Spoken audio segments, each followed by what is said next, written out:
The Vivo NEX has just been launched, and it is promising to be leading the charge on a new era of smartphones.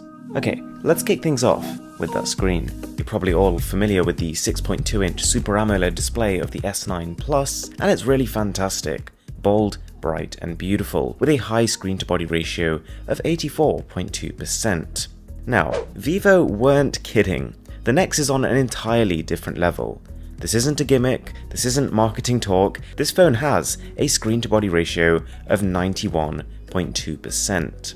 The phone is practically borderless from three sides and comes with only a small chin at the bottom. It's also sporting the same Super AMOLED tech, which enables it to produce dynamic colors and contrast. The downside here is that it's a full HD Plus resolution, compared to Quad HD Plus with the Samsung, and combining this with the fact that the Vivo NEX display is a massive 6.59 inches means that this new phone has significantly lower pixel density than the Samsung.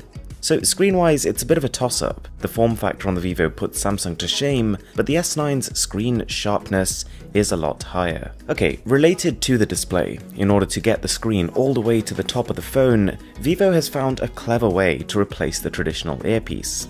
They have implemented screen soundcasting technology by turning the screen into a speaker. The company is claiming that this is not just more convenient, it'll also result in better sound quality, but time will tell on that one. But then, we've got this fingerprint scanner. While Samsung has improved their offering since the last generation, and the one on the S9 Plus is easy to reach for, with the NEX, it is built into the display. You can place your thumb on screen and within a couple of moments the phone is unlocked. It does seem a little slower than the Samsung, but for many people this would be outweighed by the convenience of having it in the display, where your thumb will rest naturally. Vivo have also had to find a way to hide the front camera, and their solution brought a smile to my face. Like their previous Apex concept phone, they have brought the pop-up selfie camera into their final product. And I'm always nervous about moving parts when it comes to phones, but this now feels like a robust sliding mechanism, and doesn't feel like it would deteriorate in the near future. But we will have to wait and see. So what are the cameras like? On the front, the Vivo packs an 8-megapixel f2.0 selfie cam versus the S9's 8-megapixel f1.7 so the detail should be comparable. In the short time I have been testing it, neither is topping the charts, but they're not bad either. The Google Pixel 2 from last year still has what many would say is the best selfie camera, and that hasn't changed with the launch of the NEX. Rear camera wise, whilst both phones have a 12-megapixel primary sensor, the S9 Plus has a 12-megapixel secondary too, compared to just 5 on the Vivo NEX. Samsung offers variable aperture too, which enables the camera to reach a very wide aperture of f1.5, compared to the much more average f1.8 that the Vivo maxes out at. Both can record slow motion, and both can record high-resolution 4K video, but Samsung has the edge, as it can record this high-res video at a higher 60 frames per second, versus 30 on the Vivo. Vivo has focused on AI camera features such as AI HDR and AI photo composition, but from my personal past experience with these features, it's not something that alone should sway your decision. So yeah, cameras are one of those things that really do need to be tested in detail before a full judgment is reached, but on paper, Samsung is winning this one. The NEX does get a couple of big wins though.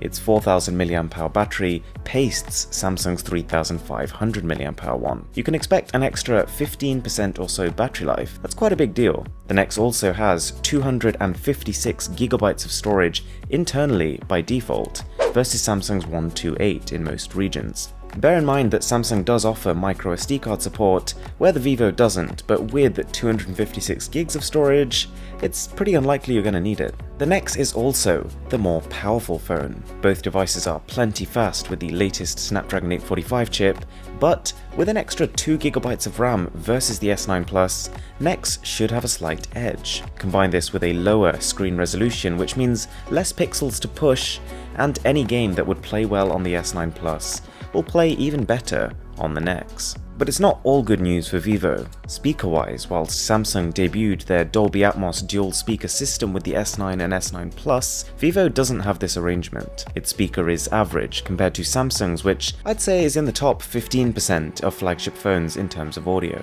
Roughly in proportion to its larger display, the body of the NEX is slightly larger in every dimension. It is taller and wider, but it is thinner, not to mention heavier. And we're not talking by a huge margin, but enough for this device to feel chunky. If you have big hands, it's manageable, but it won't be for everybody.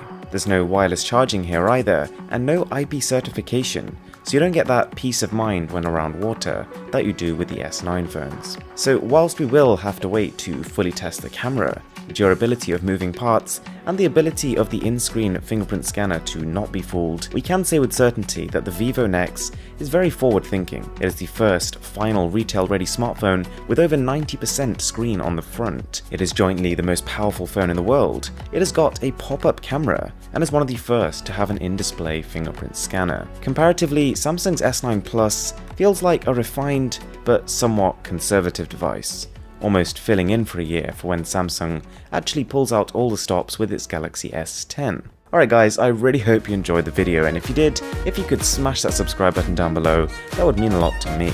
My name is Aaron, this is Mr. Who's the Boss, and I'll catch you guys next time.